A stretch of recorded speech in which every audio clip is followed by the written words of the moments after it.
Today on the Atlantic Candlepin Singles Tour, the visiting bowler Alex Dellas of Boutwell's Bowling Center in Concord, New Hampshire, takes on the home bowler Dave Hodge-Mallahan here at Wakefield Bowladrome in Wakefield, Massachusetts. Gets off to a hot start here with a 9-pin drop. Recording today will be rebroadcast later on Candlepin Bowling Network as part of the Atlantic Candlepin Singles Tour collaboration. Dellas starts off with 19 and another. Starts off with a spare. Hopefully he'll have a chance for a big count here. Getting a bit combobulated here, got a bit of a late start. But great to see you all here. Dellas gets on his head pin again, and it's an 8-pin drop, so it's 18 and a chance for another. And as it happens, he leaves the 5 and 10. In Candlepin Bowling alone, you play the wood where it falls. Plays on that front wood, but it doesn't quite get over to the 10-pin, and Dellas will have to settle for a 10 at best.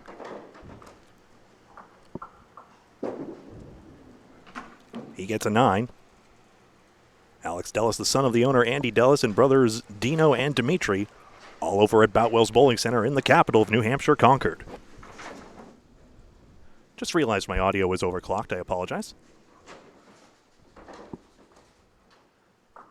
That should be much better. Gets a 6-pin drop. 4 horsemen right side.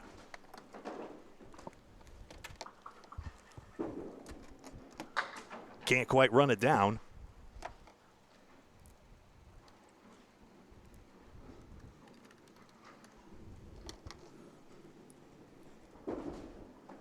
Just getting one of these pins would be a good out, but instead he gets 10, which is denoted by X in a Candlepin American score sheet. 37 through 3.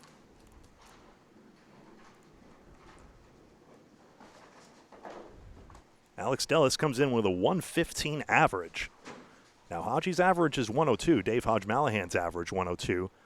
Wakefield, typically a tough house.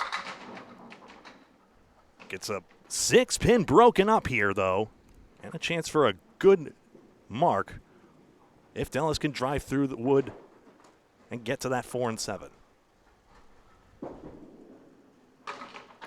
Oh, but gets on the right side. The 7-pin gets tickled, but it doesn't quite work out.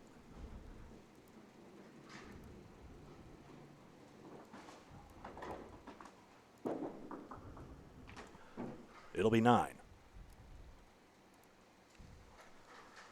So fussy, the wood turns on you sometimes, and it sure did turn on him.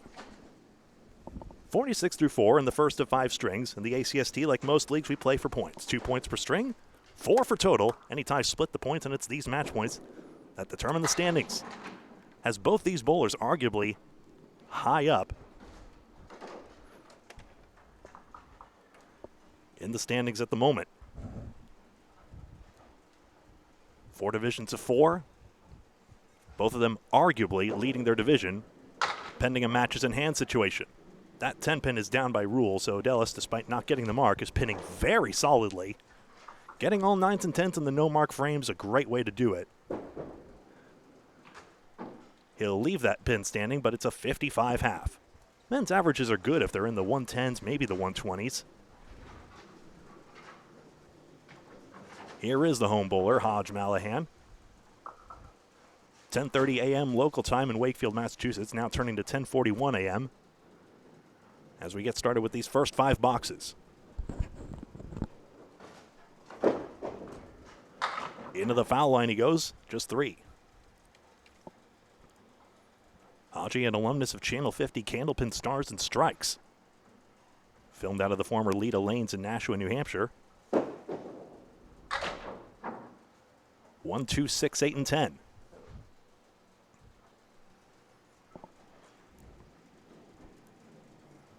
Obviously, you want to get that out here. His opponent got all 9s and 10s. Just misses his headpin, though, and he gets a 6. He captains the Friday Night Pro League Team Academy 3 in that same color of red, in fact. I saw Tim Hazard substituted for him, and you see that New England flooring shirt, which Tim wore. Dave had a good excuse. He was seeing his daughter in a school play. That's a big hit on the head pin, and he leaves just a 6. Nothing a spare can't repair after that tough 6 to begin. He can get that mark.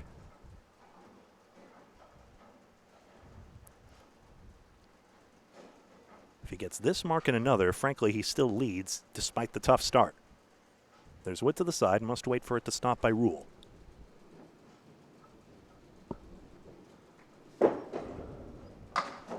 And he lands on the wood instead of the pin and does not take it out.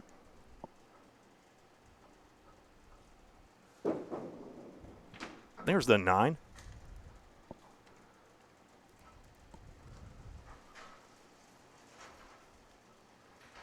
(15 through 2). Hodgie has a 30-26 record, which is good for the division lead at the moment.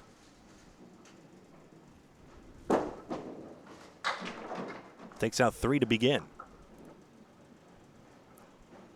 That 102 average looks low, but consider he's had a single road match so far in the season. That was at Cape Ann Lanes, where Hodgie rolled 5.67 to 495 against Stephen Post. He gets a spare here in the 3rd. Great bounce back ball. That second ball so important. And he'll have 25 in a ball.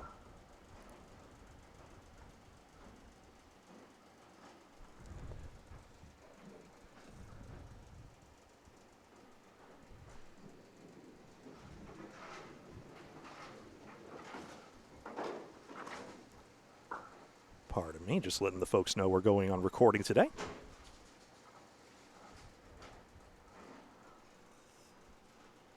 Now his first spare fill. Gets on the 2-pin. 4 horsemen and an outpost. 5 pins. Greg Gouillart here. This is Candlepin Bowling Network, along with the Atlantic Candlepin Singles Tour. Back on the head pin. Nice shot for the spare. Back to back. So an even par right now, but with good count here, Dave can take the lead in this first half. Obviously 10 frames in a game, 10 boxes in a string. There we go. 55 to 40. Yep, 5 fill and another there, so 40 through 4. Here's the other spare fill, and he ends up with 4, and is 44 through 4.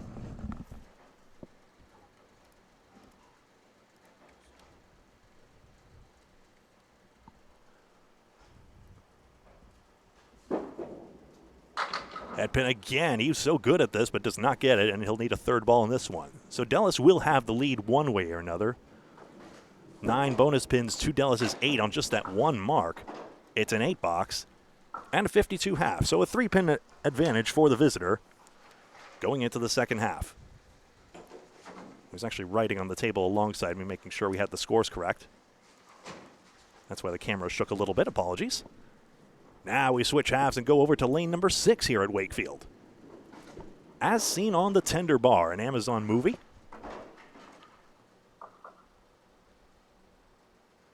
Three pins the advantage. If Dellas' lead holds, he'll get the first 2 match points, which are tracked on the left side of the scoreboard. Gets the 410, though. Those red bricks indicate head pin splits. That's non-standard Candlepin notation, but gives you a better sense of the first ball accuracy. Trying to get to the left side, catapults it behind the 10. Doesn't get it to go.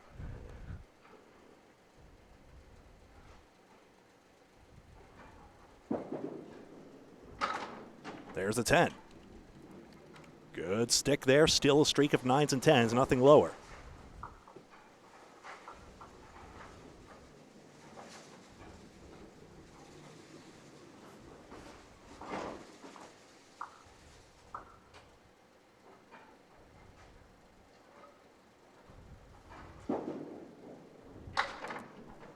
Off target on ball 1. Now some work to do. He's been coasting a great streak of pinning.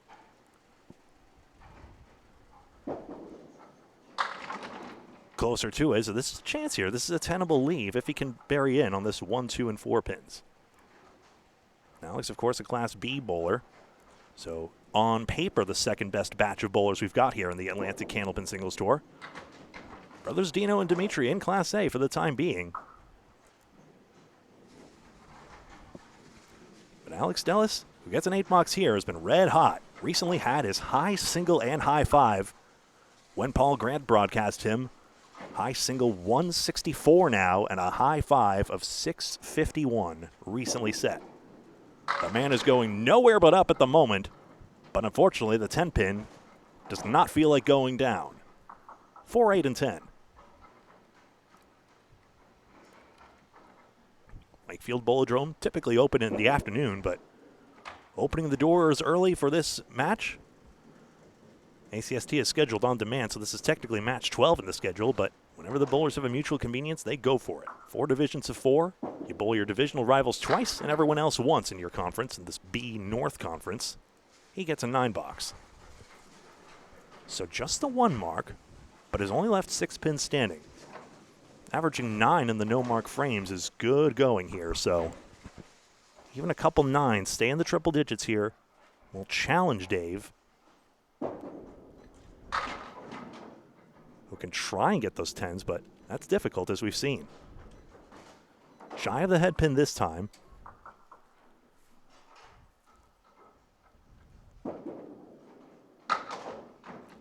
Now landing on the wood, unfortunately, just bumps the head pin out of the way, and this is going to be a challenging one now.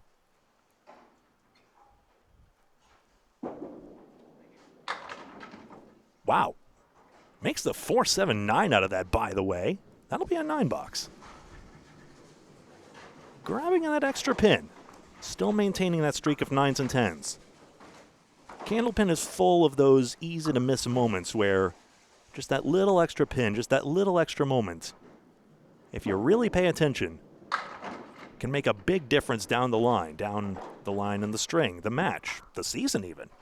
Every point matters because the top in each division advances, and then 4 wild cards advance as well among the 16 teams, which means a whole division can theoretically make it.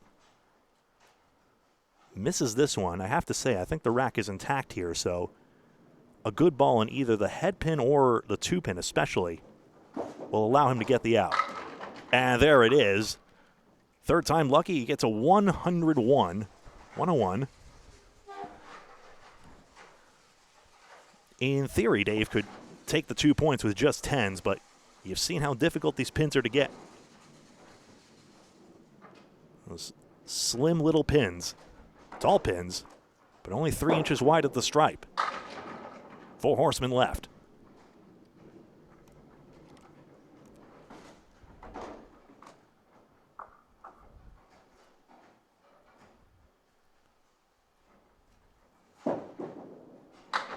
Not quite run down, but he does get the 9, so the streak of 10s could still be alive here. If he could get one here on this head pin.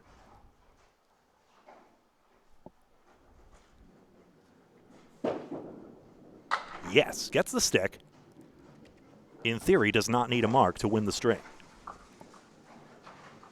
When he appeared on Channel 50 Stars and Strikes, that included a stepladder in 2002 where he felled Chris Sargent and then Anthony Pastore to win that ladder. We'll see Mike Morin from that same show on tomorrow's Mixed Up Graduates show here on Candlepin Bowling Network as part of Candlepins for Cancer. 501c3 charity by bowlers for bowlers. 5, 7, 8, 9. He's looking at that wood. Does it really go all the way across? Does that back piece of wood next to the 9 help it matters? All the way to the right side of it and just misses the 8. Good sticks, though. Again, a tenable leave with 4 boxes to go.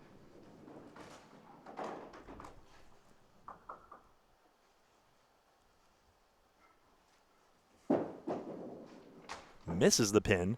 So now he does certainly require a mark to get to that 101, to get past that 101 rather. 3 10s would tie it, of course.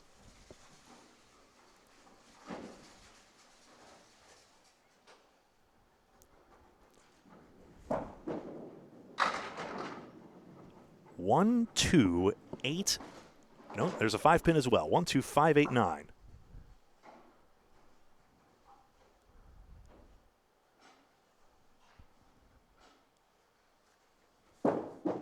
His try lands in the foul line, unfortunately, and that early release costs him because the ball action wasn't able to read the lane. Reading the lane is more of a 10-pin concept, but still. It matters, the ball path there. Gets a 10 box. Brings up 81. He is 20 pins away from a tie in this first string of 5. At the very least, this match rates to be close. 4 horsemen and the corner pin. Seems to be a common leave so far in the early going. Just one town over, Melrose, Massachusetts, where Dave grew up bowling at Melrose Bowl. Now he leaves the 1-7-10. This would be some shot if he wants to maintain the pin perfection. Otherwise, he's going to require a spare in the 10th. Get to either side of it. 2 full on the head pin. At least he got that pin. Makes life easier, but now he requires 12 to tie and 13 to win in this final frame. No intermissions between the strings. Will plunge right into string number 2.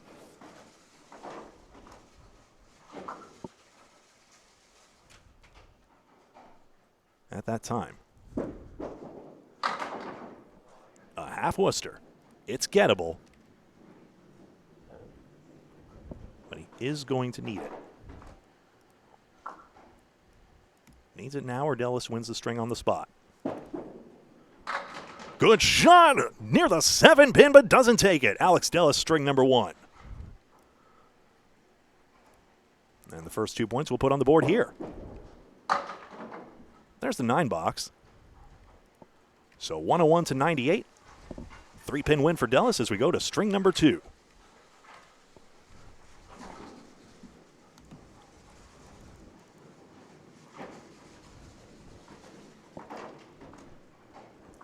You can see the total at the top right corner of your screen. I know what I can do. I don't have the colors correct for these bowlers.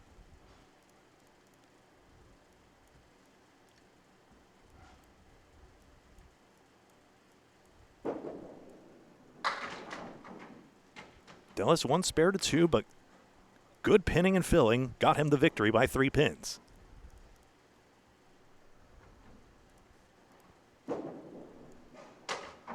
Just off target, though, and he'll have to crack open this 6-pack in order to get a few pins out of it.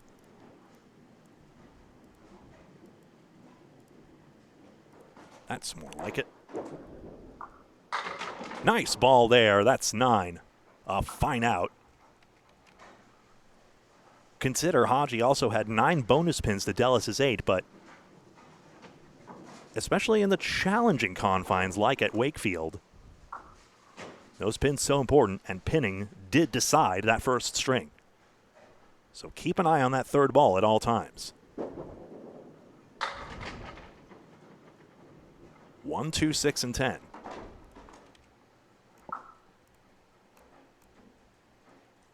Dellas, a proudly Greek family. Ordered a Caesar salad once at Boutwell's, and it came with a piece of pita bread inside. That was the tip-off for me. Just kidding. Wasn't the first one. Okay, gets a couple of pins on this 3rd ball. 17 start here. Alex Dellas, by my count, is actually 61 and 37 after that blockbuster 651 against Patrick Holland. He was 28 and 14 in his 3 divisional matches. That's 12 points against John Cadiro and Caitlin Zolko. But the man he's jockeying for first with, Bruno DeFeo of Channel 5 fame, Alex only took 4 points against him.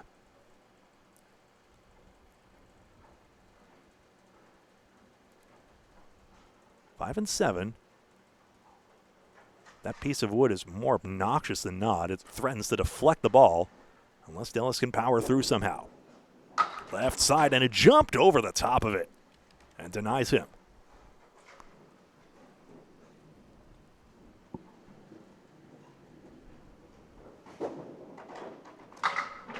Grabs the 10. Big favor, please hit the like button by hitting the thumbs up button on whatever platform you may be watching on, if you're logged in, of course. Otherwise, it would kick you out, and that would be no bueno. Helps us out, helps the bowlers out, helps people see the video and know that the Atlantic Candlepin Singles Tour is on. Either way, just by watching, you're helping us and helping the game. Thank you all very much. We're on Facebook and YouTube. Often on YouTube, mostly on Facebook as often as we can.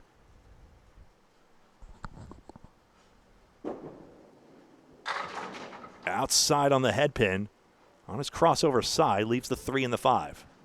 That's the trouble with those crossover hits. It doesn't drive through the rack as satisfyingly in the majority of cases. Left that a little too far outside. He'll end up with an 8-box. Remember, Mallahan had a 52 half the last time he was up, so 52 half, then a 46 half for that 98. Dellas would need a mark here to surpass both those figures. Otherwise, Dave can keep doing what he's doing to stay in the lead. Alex gets today's leave du jour, the 4 horsemen and the post.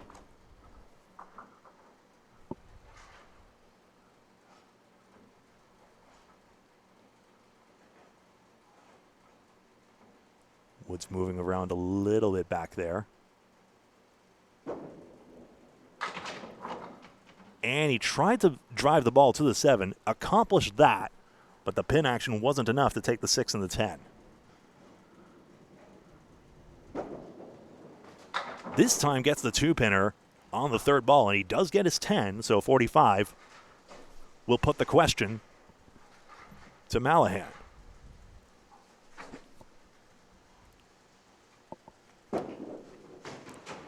I incorrectly thought Dave married into the name Mallahan. That's not true at all. He is married, and he has 3 kids. Very happy with that.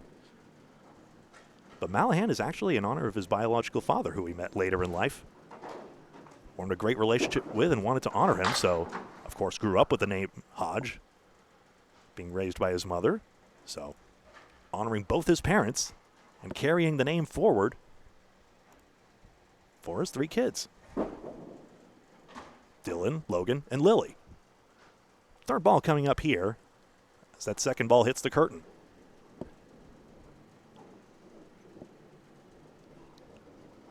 That was true about 2010. Starts off with a tough 4 here, which he'll try to rebound from.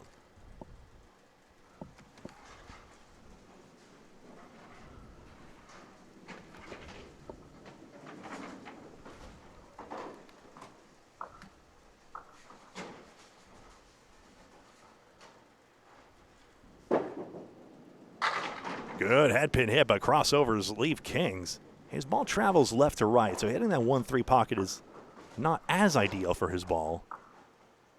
But if he gets a skinny slice on the 5-pin this time, or trying for a ball deflection, but it's tough to get the ball to go at that severe of an angle. He'll settle for 9 on this one.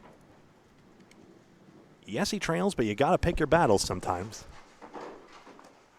His opponent has an 8-box, for example, sitting there, so still a chance to make up these pins. Tough to get 10s on command, even though everyone fully understands the importance of pinning. These 2 guys have been at this game a while now. Hodgie gets 3 to begin. He happily answers to Hodge, or Hodgie, of course.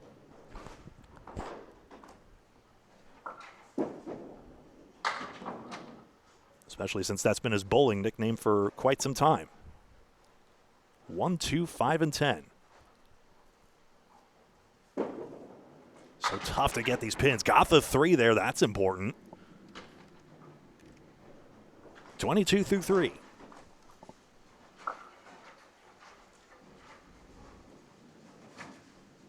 Tough to find this head pin, and the pins are brutal if you don't get there. Obviously, we see the split each as well. But we estimate you're twice as likely to get a spare leave on the head pin than off it. Going by Bob Lee's research, Bob Lee, our executive producer.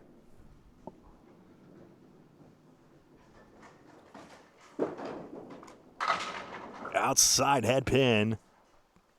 It's a very good second ball.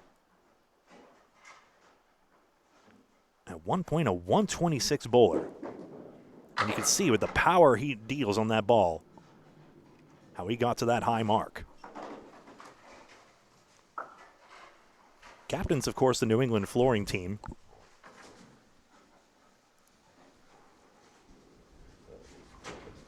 New England Flooring is actually inactive as a company right now, but he's currently employed in another company in the space right now. But I wonder if the New England Flooring name will persist in Men's Worlds. They did make a finals once. That was in 2016 when the tournament was held at Lakeside in Manchester, New Hampshire. 3-6 offers a great chance, and he spares. One for the seat there, 41 in a ball. And that's got to be good news there. Dellas will take to the other lane. He, of course, works at Boutwell's.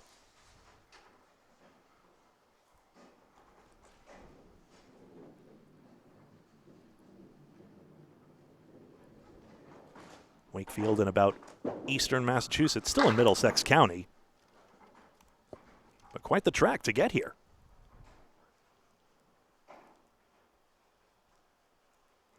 Half Worcester to begin. Looking for that mark to match. Of course, his opponent only got fills of 4 and 5 here, so it's not necessarily true that he's trailing here. Glancing blow on the headpin leaves this. He'll try to drive through. You see him really impart some power on this ball, and that's a fine 8 all told. For the position he was in, that's a very good third ball. And again, the importance of that showing itself for the man who won on the pinning in string number 1.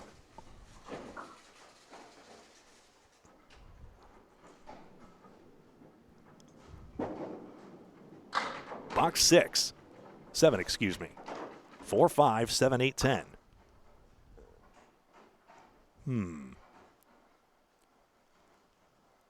The horizontal wood offers some more promise. Let's see which side he plays it on. Left side, trying to twirl it. Ball just goes straight through the gap, and he ends up with the 4, 5, 7.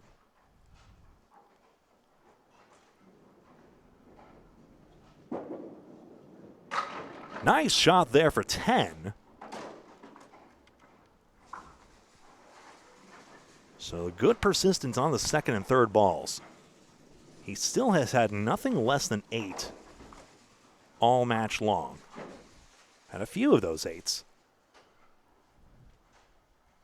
This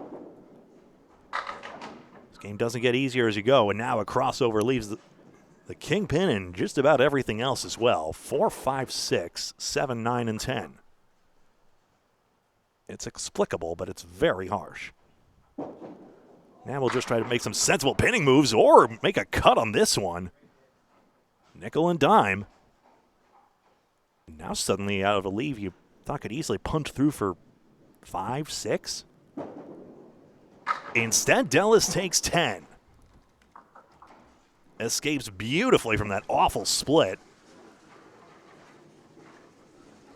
And a man who got spoiled just last week with a flurry of spares, strikes, even a double strike along the way to that high single of 164. Usually there's such a letdown when a bowler is that spoiled. Obviously he's going to end up probably in double digits, but consider the house. Consider you're just trying to outrun one guy. In the words of Danny Finn when he created the Outrun the Bear tournament along with his wife Kate Finn, it's a play on the old saying. There's a 10 again. 83 through 8. I don't have to outrun the bear, I just have to outrun you. Outrun the Bear, of course, a wildly popular series of elimination tournament held at Ryan Family Amusements in Millis. Into the head pin, 3, 6, 7, 10. Boutwell's has played host to a few major team tournaments, both the mixed teams and the ladies international play. Nice try on the 3 pins. Corner pin remains. So again, a chance to get his 6th 10 box. The wood betrays him, but he gets a 9-box for 92. I'll check that score real quick. Be right back.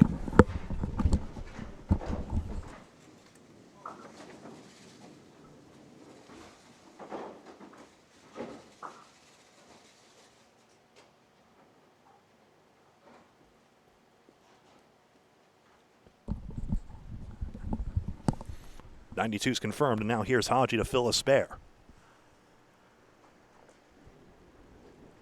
Let's see how big his lead is at the half.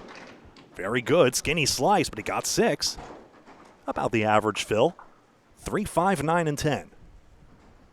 As we flip it back around. Can he nestle the ball in the 3-5? Got on the other side of it. It's so tough to fine-tune past a point.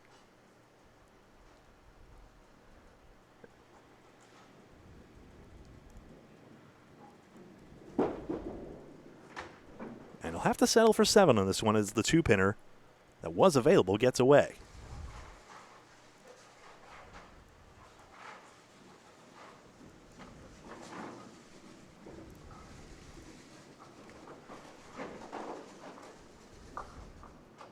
Still has some pins to work with, but loses some of that cushion there.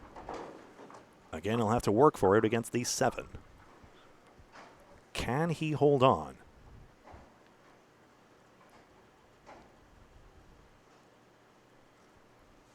Little bounce at the approach. He felt the importance of that shot.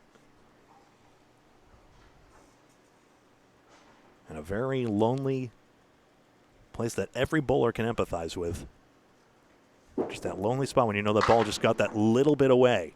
It goes for 6. And just like that, needs a spare again to take this one.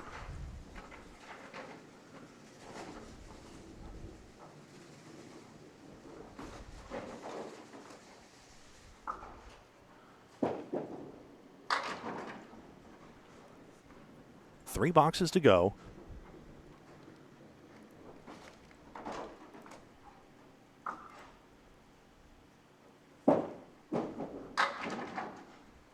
Three pins left. He's currently ahead. Well, actually, no, excuse me. John Dumais can arguably claim he's in the lead of the division because he has a higher win percentage here. Dave came into this hoping for 10 points or so. Then he would have certainly been able to say, no, actually, the division lead is mine. I would have had a higher win percentage. As it is, he's got an 8-box here and still requires a spare. Getting 8 as opposed to 10 isn't a big deal, especially when he gets a strike, and now the mark has arrived. So pinning made up that 1 mark for Dellas in the last string, but now that hammer ball, which we'll take another look at here,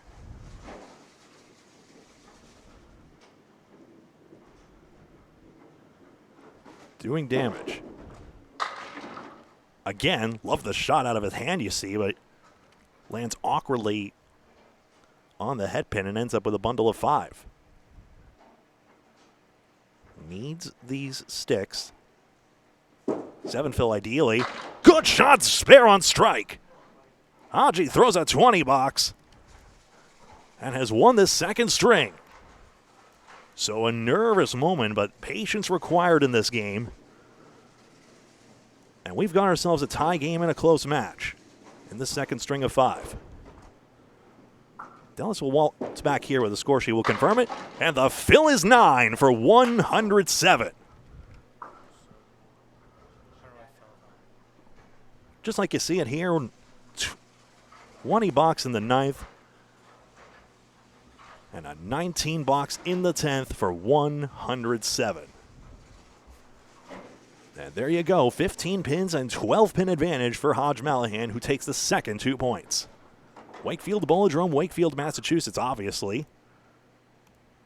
I'm Greg Gouillart for Candlepin Bowling Network and the Atlantic Candlepin Singles Tour. We move over to string 3. Dellas with 101 and 92 against the 98 and 107. This is why we watch every ball. You saw how nervous the bowling was from the home bowler. At the early going, you thought, oh, is he going to find that head pin? But suddenly he did in a big way. This sleeve we call the setback, the 4, 5, and 7. trying the right side. Bit of a trampoline back there, but didn't come forward to the 4-pin.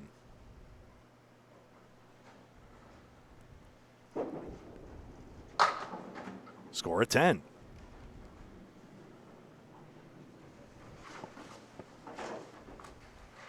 .92 no mark, a very solid string there.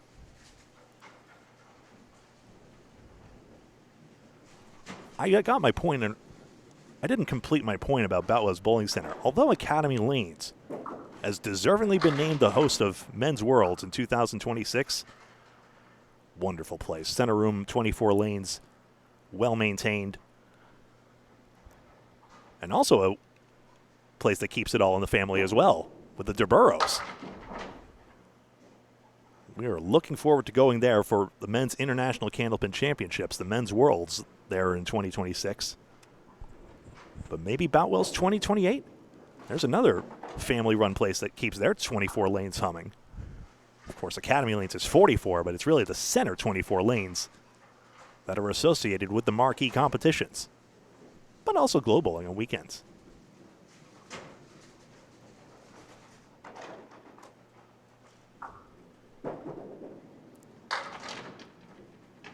Pin's still spilling. The 4-pin goes, so it's the 1, 2, 7, and 10. There's a debate among folks about whether to call places you bowl houses, lanes, alleys. But in the case of the place at Concord, New Hampshire, it will always be Boutwell's Bowling Center, just as former owner and Hall of Famer Dan Murphy would insist. There's the 10, 29 through 3.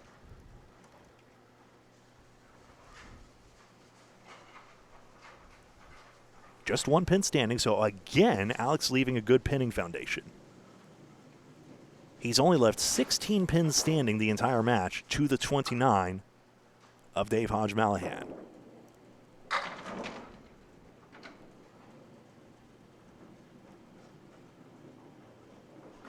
Despite that, he trails. Those 19 bonus pins for Mallahan, very significant. Awkward contact there. Oh, boy. I guess the ball was really glancing away from the head pin, and that's why not a lot of energy was imparted into the 2-pin. He'll try to go around it, perhaps. Get over. Thank you. That's 9.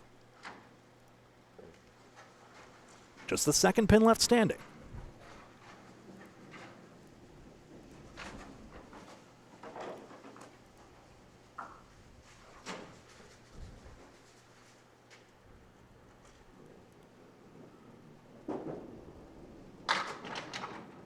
One, 2, 4, 6, 8, 10. That's Dave Chestercove's favorite. Dave Chestercove, VP of the Candlepin Bowlers Association. The Committee of 7. An advocacy group by bowlers for the game of Candlepin. Very skeletal leave remains, and this is going to challenge that 9s or 10 streak. Let's see, 3rd ball on the outside of the head pin. Good out here. 9 more. And that's going to be 47. 561. So there was 7.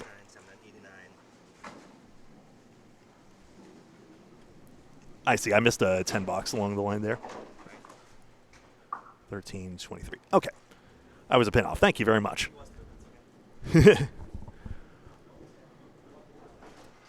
That's Dellas' 5. He's got 47 at the half. So scoring correction, Mallahan had 108 in the 2nd string. I had a 10 box wrong in the 3rd. Or at the very least mismatched with the official score, and there we are. Mallahan 34 pins behind as we go into the start of his 3rd string. Just on the head pin, skinny piece. 4, 5, 7, 8, 10. Piece awkwardly in front there. Going to try and land on the cap. Deadens the ball action and does not take the spare.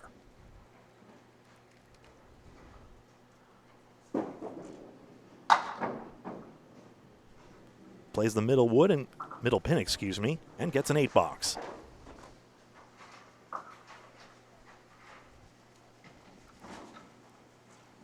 Dellas with just that one mark, but enough pinning to say he is in this match, so that when the marks do come, he'll be ready for it. Dave is losing about 1.8 pins every no-mark frame, as opposed to the 3/4 of a pin that Dellas loses per frame in the no-mark frames. It's just a question of if the marks will come at this point. This is gettable for 10. It'll be 9, 17 through 2. Very interesting match this is. It's very easy to overlook tough houses, tough competition. Oh, it's not going to exceed Alex's high score, but when you have a place like this where Candlepins are essentially how they come out of the manufacturing factory, tough, resilient, very difficult to spare. Diamond and 4-pin. Hodgie loved it out of his hand, but the 4-pin defies him. Thought he had a breakthrough there. It just adds to the satisfaction when you can get it, and that flurry in 9 and 10 of the last string was so significant in turning the tide of this match. You just never know which ball will be the big one. He would need a mark to gain the lead immediately in this first half.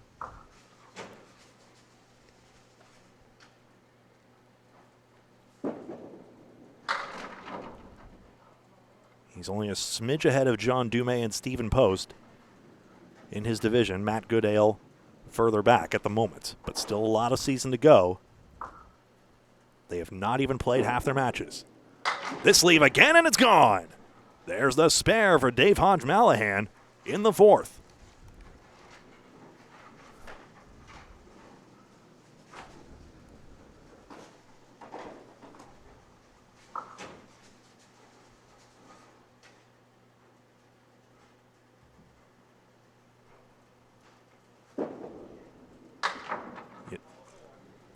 Just loads 2. 38 through 4. Tie is box to box. Trying for more. Really tried to drive through.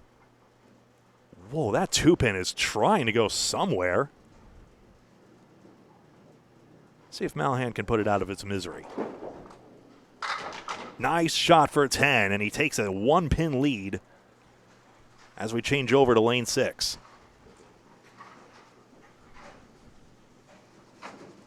14-pin lead in the match by keeping it close there.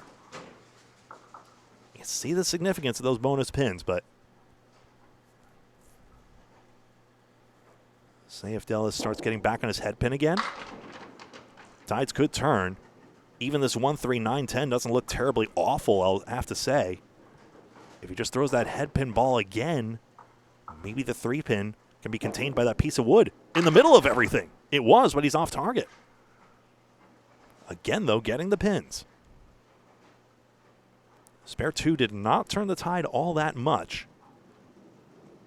Piece of wood doesn't do much better anyway. A lot of ways to play this one, actually. I think even the extreme right would have whipped the pin back from behind. He gets a 10 box, 57 through 6.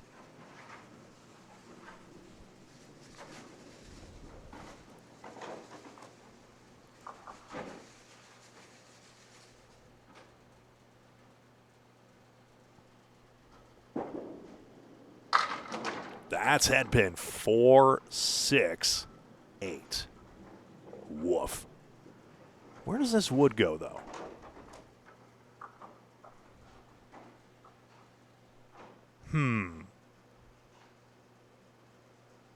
See, especially with his right to left ball, how does anything go back to the right? Going way low on it.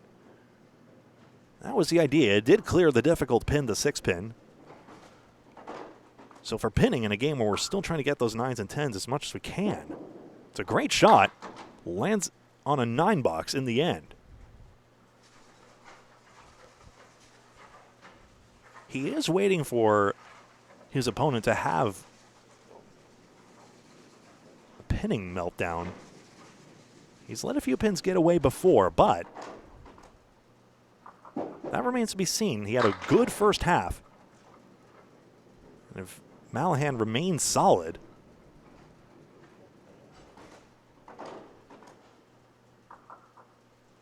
then I think it's game on. We call this Leave the Cagliari sometimes, or the Christy Hapworth special, if you will. 7 and 9.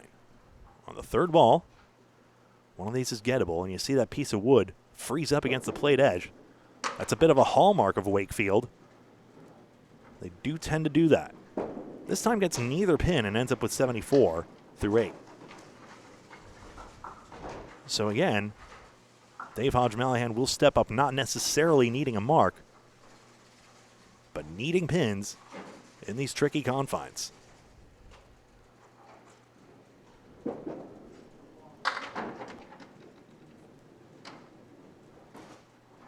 The six-pack.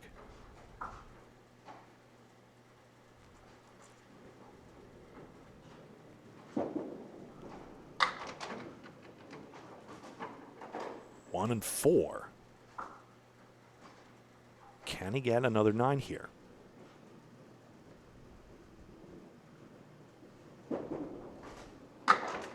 No, it just lands on the wood there. It'll be 82. So a little more of a cushion there.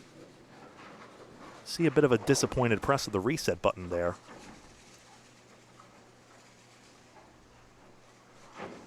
The 115 average bowler getting frustrated here. Really, Jeff Little is the only opponent of Hodge-Mallahan's who's really succeeded here. When Jeff Little came here, he trounced Hodgie 12-2 with a 565. Box 10, this is gettable, and he got it. Dellas marks in the 10th, and he'll get a bonus ball. So he makes the same 92 from last string, but now has 1 to go. And now instead it may demand a spare immediately if he gets a fill of 7. Either way, it's going to eat into the wiggle room here. Wow, thought that was pocket. He got exactly 6, so he's exactly 50 ahead, 5 boxes ahead. Interesting. Hodge-Mallahan has averaged 9 in the no-mark frames in this string.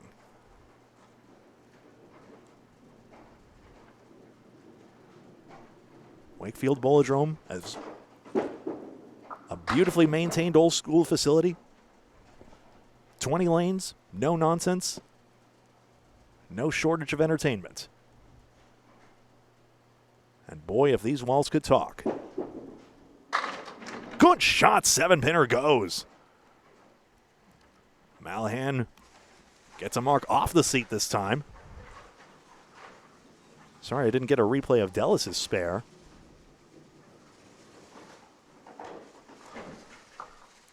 There's that 7-pin cluster going. He should have the match lead after this. Watts Cow got a spread eagle plus, and it's 3 on the fill.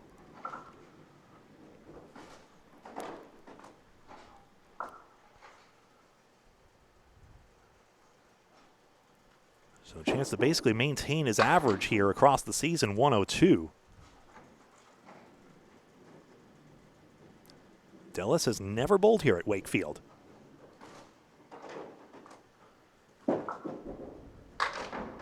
Frankly, he's doing quite well for himself, I would argue. Yes, he's sub 300, but when you consider the difficulty of this place, it makes a lot more sense. Now, 3 bonus pins and an 8 box. Again, 2 marks collapse into 1. Not much his fault. He's just full on the head pin, and unfortunately he's done it again. Can he get these pins? Nobody's had a quality head pin leave yet. A couple of quality leaves off the head pin, in fairness. That goes off the foul line, though. And again, that early drop, not allowing the curve he imparts in that ball, that clockwise turn, to really take much effect. That's what he wanted. He gets an 8 box. Yet another mark required, or else Dellas will take this.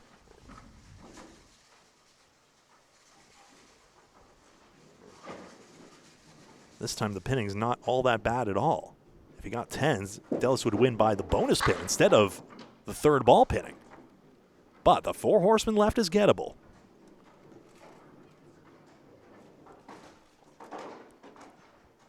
His ball loves that 1-2 pocket. You would think so. He knows he's capable. He's in there, but the 7 pin is undisturbed.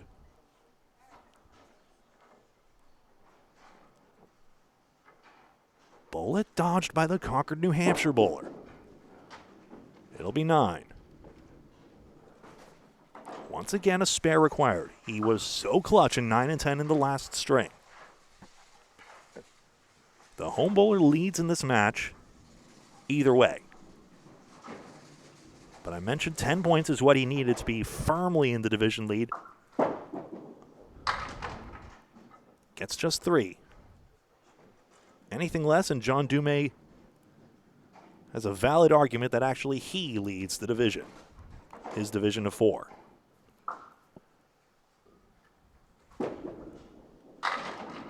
On the 1-2, but the 6-10 goes away, and Dellas gets another 2 points.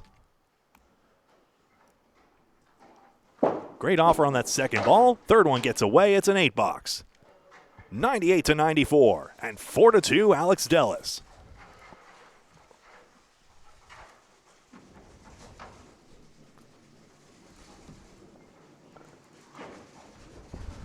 Be right back.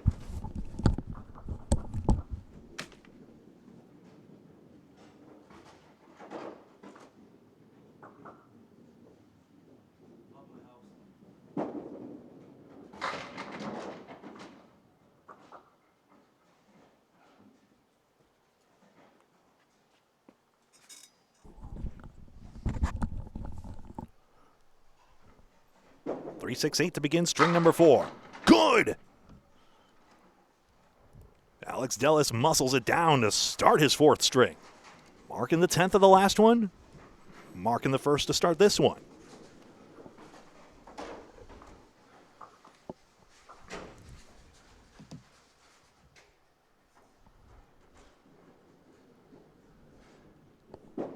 (98-94) is confirmed. It is indeed a 9-pin advantage going into the string, but Dellas has just loaded 7 on top. 5, 9, and 10, and another boneyard.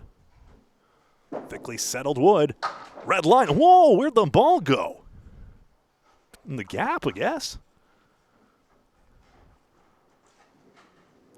I'm going to get a replay of that. I can scarcely believe it. Did you folks see what happened? Now again, the ball gets stunned, and he gets an 8 box. Wow. Here's what happened on the last one. Okay, the wood was angled somewhat. That was part of the problem. And then, yes, just an awful deflection there to get 0. Still, a 25 pair to begin. Very good. Crossover. Where's the wood going? Didn't curl all the way around that 5 pin.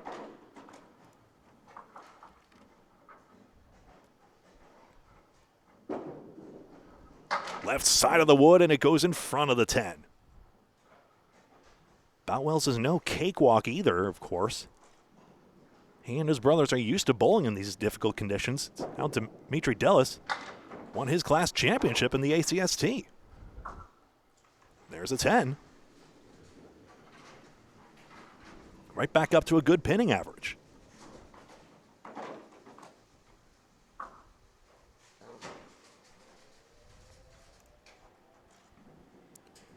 Still, Dellas is losing less than a pin per no-mark frame. Great pinning overall in this match. He won that last string by 1 bonus pin and 3 pins in the pinning. Now he has a 2-4. He is suddenly all sorts of dialed on the head pin, but he's missed this object pin, and a chance goes begging. This is that blue-collar aesthetic of Candlepin that's so strangely mesmerizing.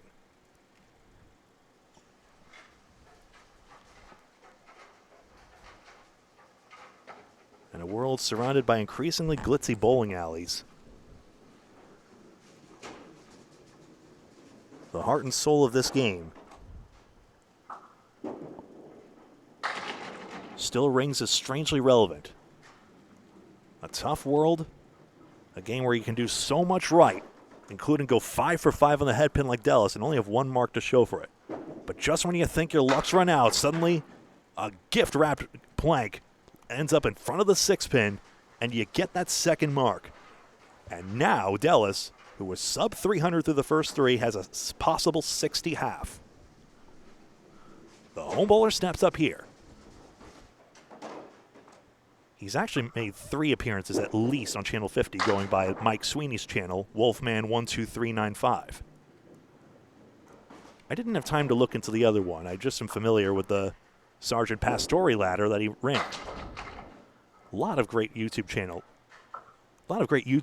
on that channel.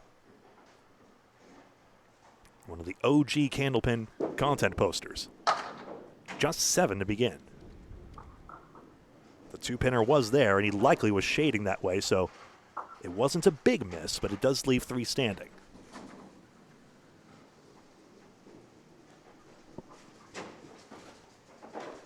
The ACST, a rapidly expanding league, over 100 bowlers across several classes. This is Class B, excuse me. Class A, of course, is the best 32 on paper.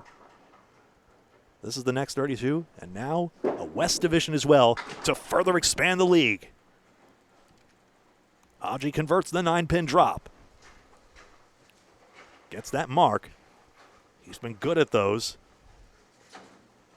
It's what comes next that's the tricky part. We saw that flash of brilliance with the 20 box, just like we saw the Friday before last. Had that big flurry to grab a couple points for Academy 3. Look at this one, he's got 9. Wood screams in front of the 5.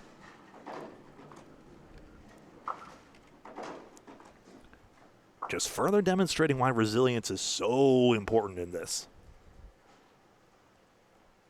This is annoying wood for him, though. Remember, Mallahan throws left to right, so he does not like the fact that there's all this out there.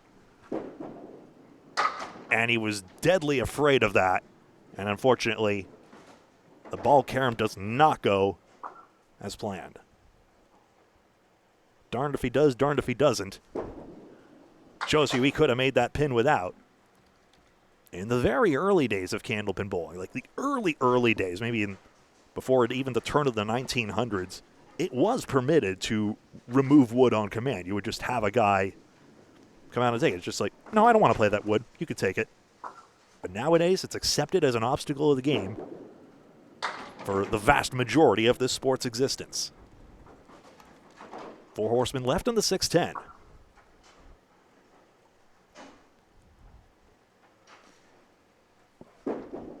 He's made a similar leave before. This time he got a little too thin on the head pin. Harsh to say, he was basically in the area. 6 and 10. Good shot, 10 box. 46 through 4. It'll pose a question to Dellas if he can get another 9 or 10 here. Dellas' fill average has been very strong by the looks of it, averaging 7. Mallahan averaging exactly 6 on his marks. In terms of the bonus after. Obviously, you see it's been polarized. It's usually up or down, but that 9 fill certainly helped. 1-2, down goes the 6 and 10, and another mark. And Hodge matches the 2-mark half.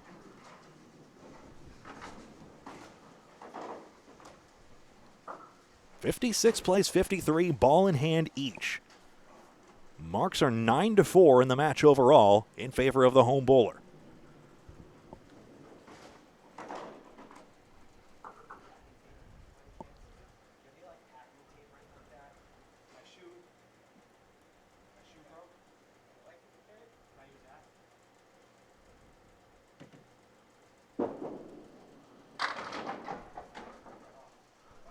Two, 4, 7, 10. Fill is 4 on the spare fill.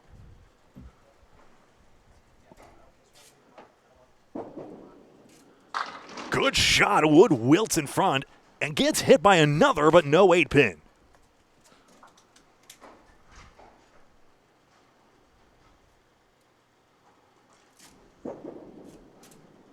Four fill in a 10 box.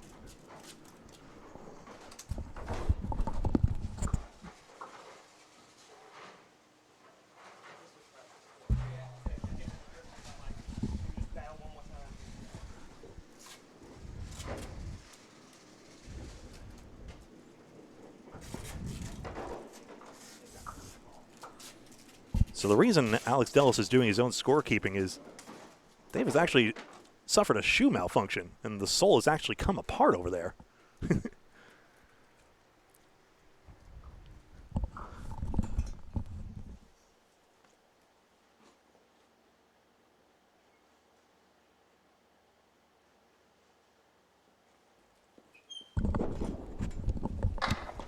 Just wanted to assure Dave he got the right score there.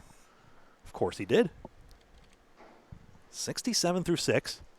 So after that equipment delay, now Dellas will try to find the range again, which he was perfectly on in the first half. Lane 6 he hasn't figured out as well, but again, in just his 4th ever string in his lifetime here at Wakefield, doing pretty well for himself. Swipes 3 on the back and gets a 9 box.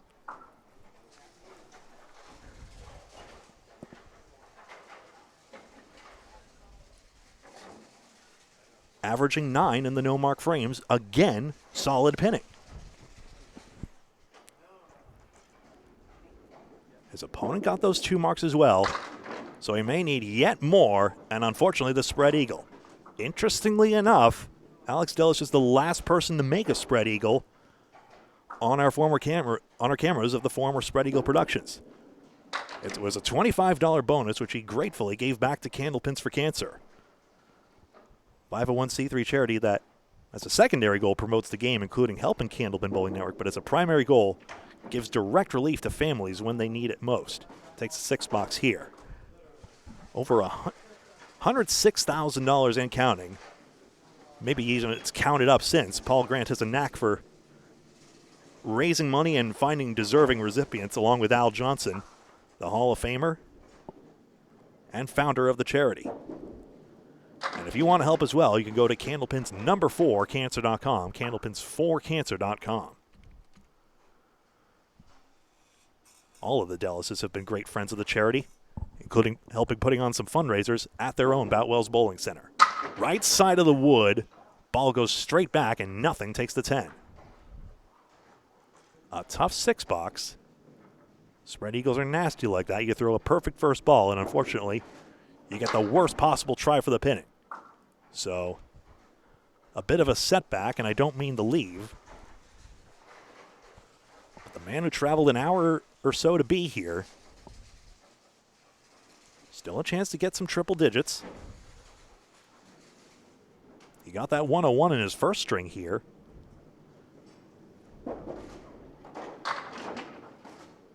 Sweeps out that 9-pin. Significant one to get. 4 horsemen left. Wood has that tendency to travel up here at Wakefield, though, and look at it nestle between the 1 and the 2.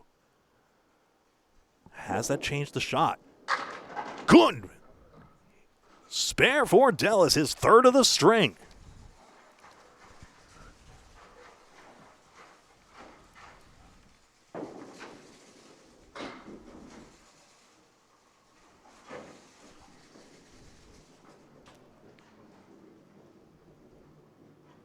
Kept on going.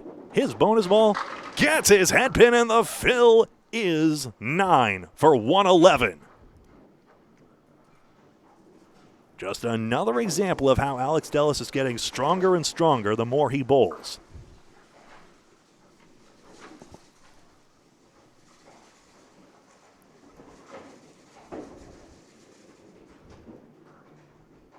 Dave Hodge-Mallahan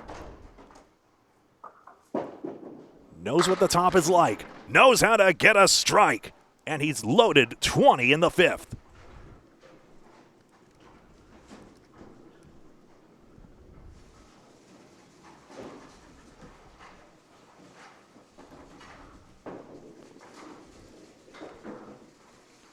Just like that, some more pins. He has a 5-pin cushion even if he shanks the mark completely. Lands on the head pin. No curve into it, again hitting the foul line early. But he gets a 6 to start his strike fill. 10 plus 2.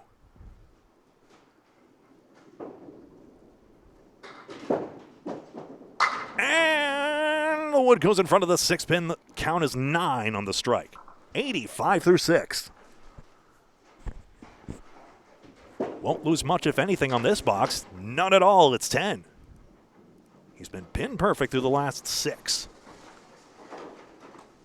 All the pins knocked down. Running 6 boxes, he takes the string, and now just a question of how big the match margin will be. Just 2 there, the half Worcester.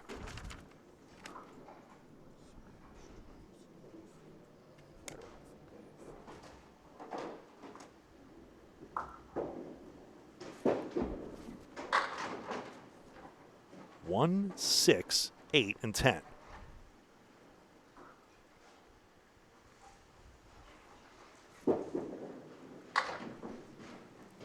Well, glad he got that shoe fixed there.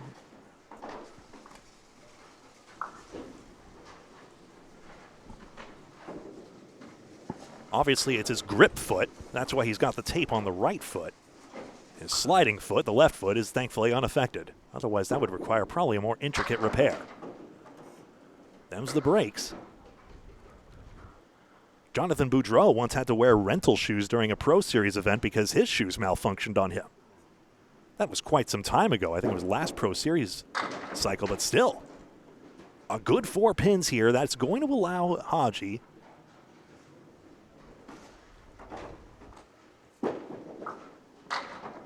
to lose nothing on this frame for 112. Instant winner there. He takes the next points and the chance to get that 10-4 he was after.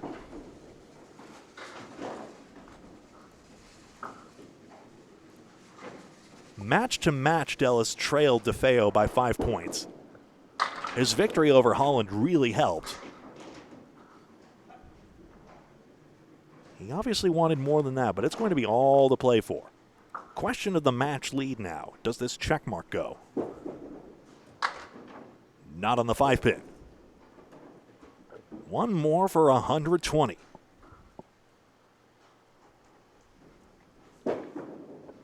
Mallahan's found it, and it's 121. Great score in Wakefield.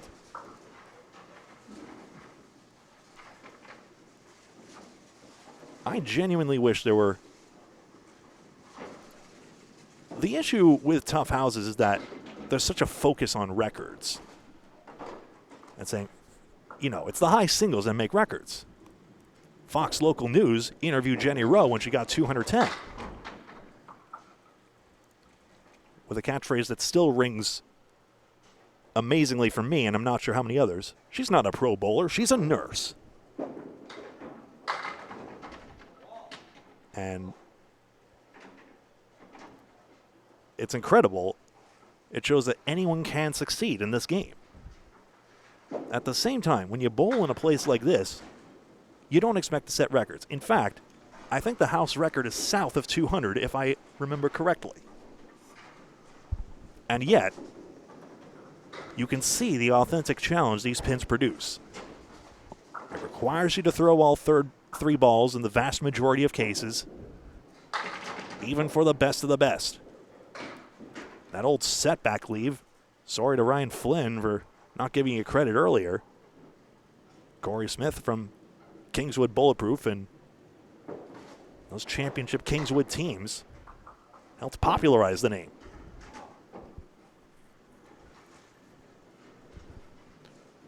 Shot looked intended maybe for the right tip, trying to snap it somehow off the wall. Now, obviously, it's a safer play to the left side, and that'll be a 9 box. Close one there, but it looked like the stripe was in play, and that'll be 19 through 2. That was clearly fair to me, so I'll bring it up now when it's not the least bit controversial. The intent of the rule is, in the event of doubt about a questionable incident or a foul call, the bowler shall get benefit of the doubt. 4-7-10. I've seen some comments saying, well, that was a lob, or, oh, he shouldn't have taken the pins. From a few, honestly. We have some amazing fans. Honestly, for a chat comment section where anyone can say anything, I think we've got some of the best fans ever. I mean that. Here on the ACST on a Candlepin Bowling Network. What a cut spare! Nico, send that one to the highlight reel. The 4-7-10 converted. Ooh, wow, no wood at all. That was a dandy. Yes, you have two more.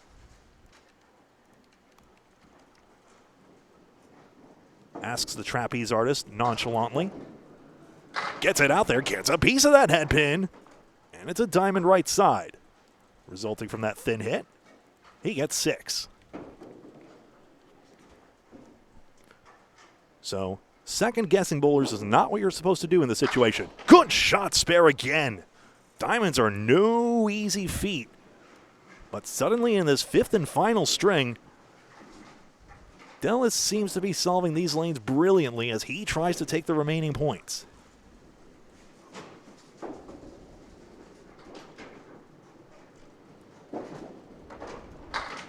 Gets 4. Mallahan leads by about a mark and a half still, but he's being challenged.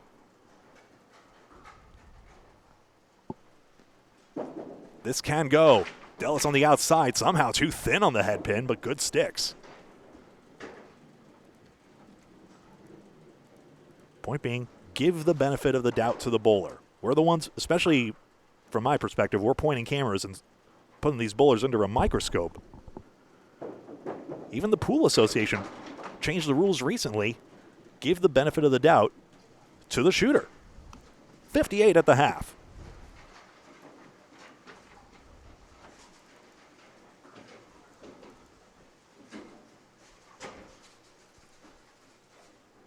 Hodge should still have the lead after this. That 121 fourth string propelled him into the match lead.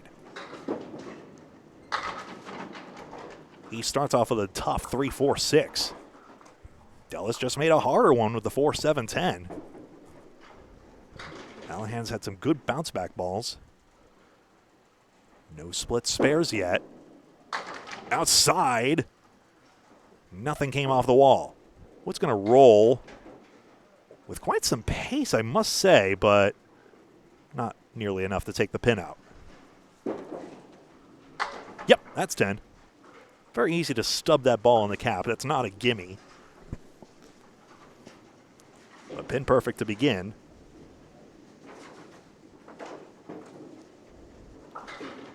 String 5 of 5, of course, excuse me.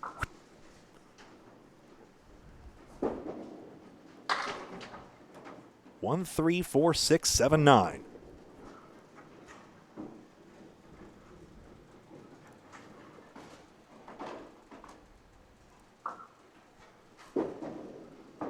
The ball got out of his hand just a little too early. Just escaped his hand.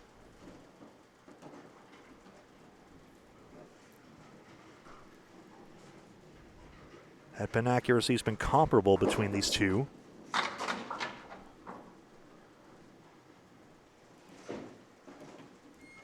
Ends up with just the 7 box.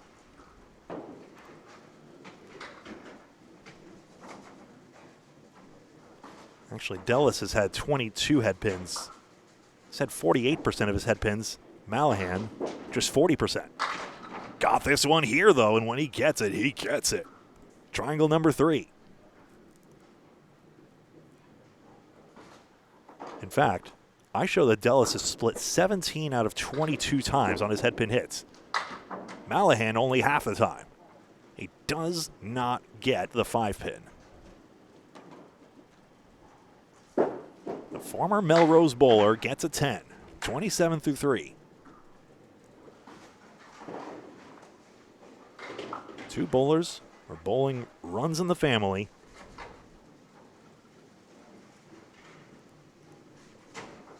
In a match that can still tilt either way. If Mallahan does not mark, it's within a mark. But down goes the 10 pin. Another chance presents itself, the 2-4-7. Even the one shot where atop the splits for Dellas, he's even had that diamond he had to cut down. to get his spare in the fourth, in fact. No 4-pin. And the intrigue grows in this match. Now just 8. Now a 10 box, and it's within 6.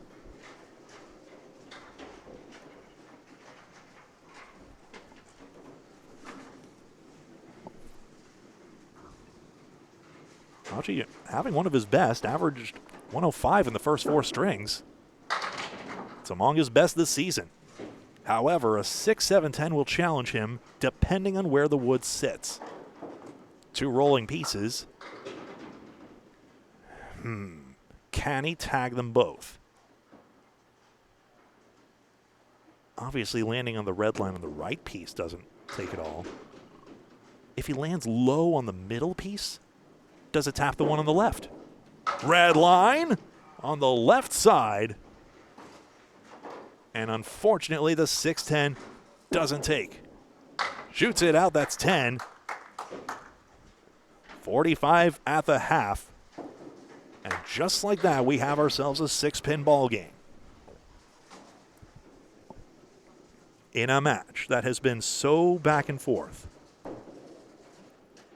And Dellas 111 holding off a lot of Mallahan's 121. Keeps this match close, and now the 2 marks give Alex a chance to steal 10 points. He had the higher average on paper, but again, consider the house, consider the circumstances, consider the familiarity with these lanes. 1, 2, 5, 7, 9. Takes out 4.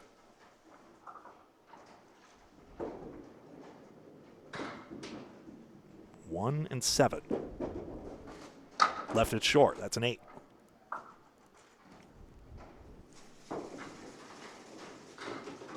He needs at least 1 more mark, certainly. Otherwise, Hodge should take the total pinfall and at least 8 points. He's got a fairly cozy lead in the string, but even that's not for certain.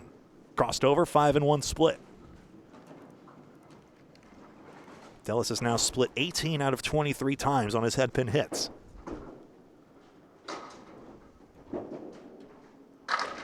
Two, 5, goodness.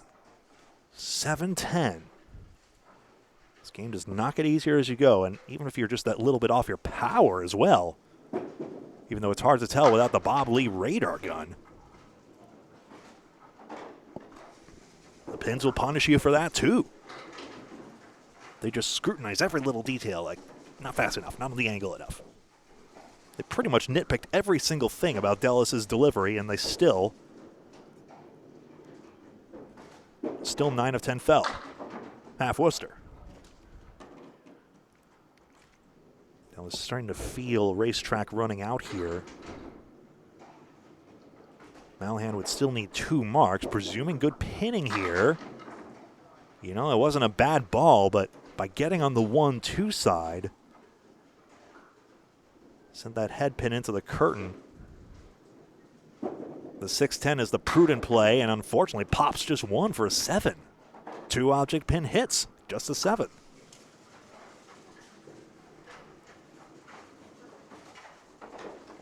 The head pin's not terribly generous, but off the head pin can be brutal. 2 boxes left. Seen Mallahan change the tide late. Dellas, of course, has spared in the 10th a couple times now. Here he is in the 9th with an 8-pin poking back there as well. Just missed his head pin. Looking very good for Mallahan to take these points.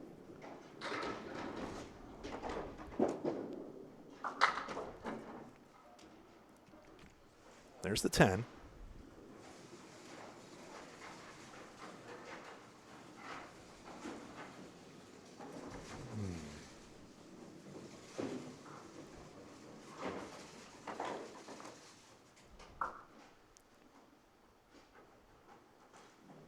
Realistically, Dellas needs at least 1 to make this competitive.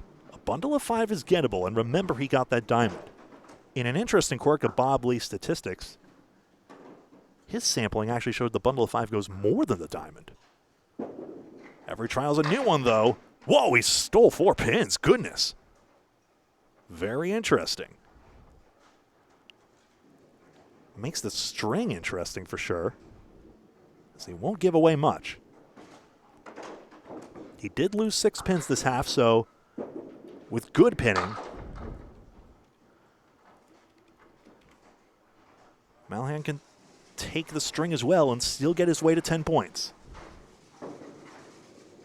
Mallahan requires 39 pins.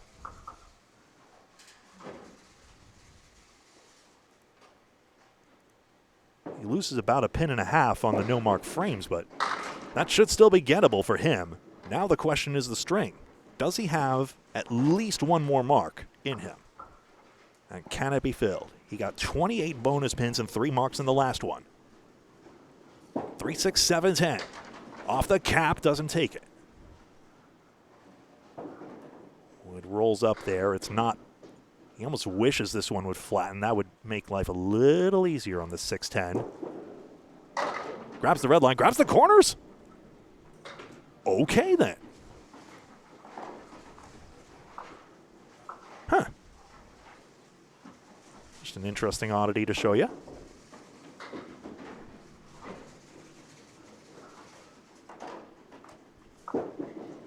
Does he have another mark? Down goes the 6-pin, and he's got a chance here. Just a 3-pin. Can he convert, or will that piece of wood sticking its tongue out betray him? And you see he went left there. He was very worried about that obstacle. Mallahan is all over this head pin. Lets out an audible groan as he gets a 9-box. The match is still fairly secure. He requires 20 pins and 3 boxes to get at least some. 21 pins and 3 boxes, really. So averaging 7th, and he's fine. Can he get any of these in 2 balls? The 4 horsemen absolutely can.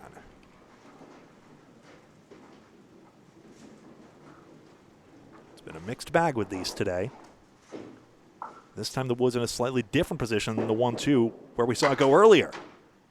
Hitting the backwood direct won't do it, of course. He knows that.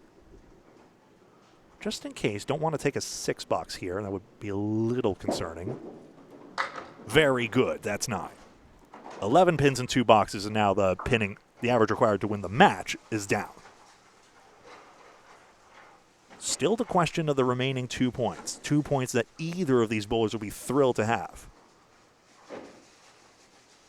2 points where either of these bowlers could say, yes, I am the leader in my division. 1, 3, 7, 9, 10.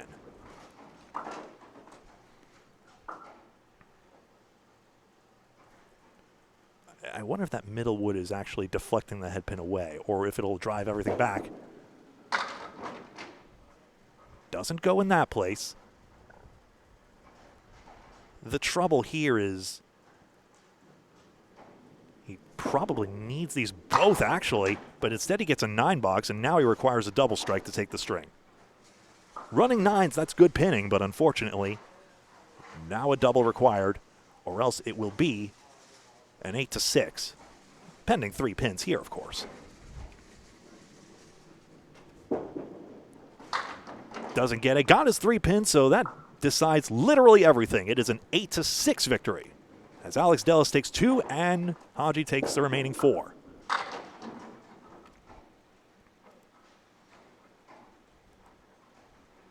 Don't do that.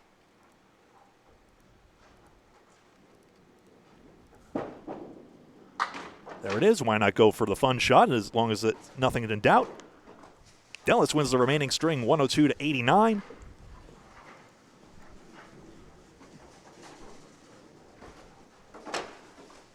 And Hodge-Mallahan takes total 510-504.